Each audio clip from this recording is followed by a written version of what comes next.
কি আনিয়েছো এটা? একটু পুদিনার জল বানিয়েছি। এই যে তুমি কি খাবে? এই না তোমার আনারস। এই যে তুমি তোমারটা নাও, আমারটা ছাড়ো। এটা কি বানিয়েছো মা? আরে কি গরম পড়েছে, একটু পুদিনার জল করলাম। খা। ও ওয়াও, কি সুন্দর লাগছে প্রচন্ড দেখতে। গরম, বাইরে এত গরম টেকা যাচ্ছে না। আর তুমি কি করছো? আনারস খাবে? না না না, খাও। কি সুন্দর লাগছে, পুরো মনে হচ্ছে কি ওই যে ওই ওয়াটার গুলো, ডিঅক্সি ওয়াটার না কি বলে না, নামও জানি না আমরা।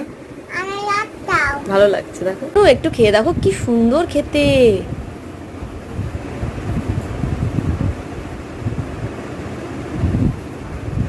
কেমন খেতে? ভালো খেতে? বলো। ভালো।